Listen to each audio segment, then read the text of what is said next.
ആദരണീയരായ വിധികർത്താക്കളെ, മാന്യ സദസ്യരെ, സ്വാതന്ത്ര്യ സമരത്തിന്റെ വീര ഇതിഹാസം ഒരിക്കൽ കൂടി നമ്മുടെ മനസ്സുകളിൽ ഓളം തട്ടുകയാണ്. ഈ സന്ദർഭത്തിൽ നമ്മുടെ രാജ്യത്തിന്റെ സ്വാതന്ത്ര്യത്തിന് വേണ്ടി ബ്രിട്ടീഷ് അധികാരികളുടെ കൊടും പീഡനവും അന്യായവും അക്രമവും തിമിർത്താടിയ ആ ഇരുണ്ട കാലഘട്ടത്തിൽ സ്വതന്ത്ര ഇന്ത്യക്ക് വേണ്ടി പ്രയത്നിച്ച ധീരദേശാഭിമാനികളെയും സ്വാതന്ത്ര്യ സമരം ആളിക്കത്തിക്കാൻ മുന്നോട്ട് വന്ന ഉറുദു ഭാഷയെയും നാം ചർച്ച ചെയ്യേണ്ടതുണ്ട്. ഏതൊരു സമൂഹത്തിന്റെയും പുരോഗതിക്കും വളർച്ചയ്ക്കും അവരുടെ ഭാഷ അദ്വിതീയമാണ്. അതുകൊണ്ടാണ് ഇവിടെ ഉറുദു ഭാഷയെ എടുത്തു പറയാൻ കാരണം. 1857 നടന്ന സ്വാതന്ത്ര്യ സമരത്തിന്റെ തന്നെ പ്രചോദനം ഉറുദു ഭാഷയായിരുന്നു. അതായത് ഉറുദു യുവത്വത്തിന്റെ പ്രസരിപ്പിൽ ബഹദൂർ ഷാ സഫറിനെ പോലുള്ള കവികളുടെ വരികൾ സ്വാതന്ത്ര്യ സമര സേനാനികൾക്ക് ഏറെ ഊർജം നൽകിയിരുന്നു. മാതൃരാജ്യത്തിന്റെ മോചനവും സമൂഹത്തിൽ ആളി നിന്നിരുന്ന ജാതീയവും വർഗീയവുമായ വിവേചനങ്ങൾ ഇല്ലായ്മ ചെയ്യുന്നതിന് വേണ്ടി അല്ലാമ ഇക്ബാലിനെ പോലുള്ള കവികളുടെ വരികൾ ഏറെ മാറ്റമുണ്ടാക്കിയിരുന്നു. മുഗൾ ഭരണത്തിന്റെ അവസാന കാലഘട്ടങ്ങളിൽ ബ്രിട്ടീഷുകാരുടെ കടന്നുവരവിനെ ഇല്ലായ്മ ചെയ്യുന്നതിന് വേണ്ടി ഉറുദു ശക്തമായി തന്നെ മുന്നോട്ട് വന്നിരുന്നു.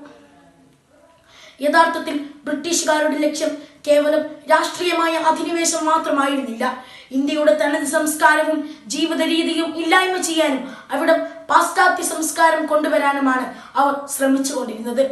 ഇവിടെയാണ് ഉറുദു ഭാഷയുടെ ശക്തമായ ഇടപെടലുകൾ. കവികൾ, സാഹിത്യകാരന്മാർ, എഴുത്തുകാർ തുടങ്ങിയവരെല്ലാം ഓരോ ഘട്ടങ്ങളിലായി ബ്രിട്ടീഷ് ആധിപത്യത്തെ ചോദ്യം ചെയ്തുകൊണ്ട് ഉറുദു ഭാഷയിൽ പ്രസംഗങ്ങളും കവിതകളും ലേഖനങ്ങളും തയ്യാറാക്കാൻ തുടങ്ങി. ഇത്തരത്തിൽ രചിക്കപ്പെട്ട കവിതകൾ മറ്റു രാജ്യത്തിന്റെ ഐക്യത്തിന് കാരണമായി തീർന്നു. വിവിധ ഭാഷകളും ജാതികളും മതങ്ങളും ഉപജാതികളുമായി ഭിന്നിച്ചു കിടന്നിരുന്ന ഭാരതീയ ജനതയെ ഒന്നു ചേർക്കുന്നതിൽ ഉറുദുവിന്റെ പങ്ക് ഏറെ വലുതാണ്.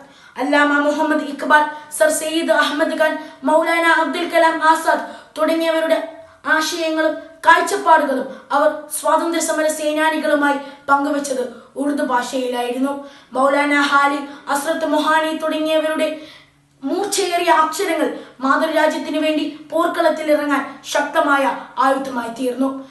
സർ സയ്യിദ് അഹമ്മദ് ഖാൻ, മൗലാന അബ്ദുൽ കലാം ആസാദ് തുടങ്ങിയ ദീക്ഷണാശാലികളുടെ ഇടപെടൽ ഏറെ ബുദ്ധിപരമായിരുന്നു. കേവലം ബ്രിട്ടീഷുകാരുടെ പീരങ്കിയുണ്ടകൾക്ക് മുമ്പിൽ മാറ് കാണിച്ചു നിൽക്കുക എന്നതിലുപരി തന്റെ ജനതയ്ക്ക് വിവരവും വിവേകവും വിദ്യാഭ്യാസവും നൽകി ദേശീയ പ്രസ്ഥാനത്തെയും സ്വാതന്ത്ര്യ സമരത്തെയും ശരിയായ വഴിയിലേക്ക് തിരിച്ചു വരികയായിരുന്നു. ഇൻകുലാബ് സിന്ദാബാദ്. സ്വാതന്ത്ര്യ സമര ചരിത്രത്തിൽ പങ്കാളികളായ എല്ലാ വിഭാഗം മനുഷ്യരെയും അത് കഴിഞ്ഞ് അനീതിക്കും ആക്രമണത്തിനുമെതിരായി ഉയർത്തിപ്പിടിക്കാവുന്ന തീപ്പന്തമായി ഭാരതീയ ജനതയ്ക്ക് കൈമാറി തന്ന ഉറുദുവിന് ഭാവകങ്ങൾ നേർന്നുകൊണ്ട് ഞാൻ എന്റെ വാക്കുകൾ ഉപസംഹരിക്കുന്നു. നന്ദി, നമസ്കാരം, ജയ് ഹിന്ദ്.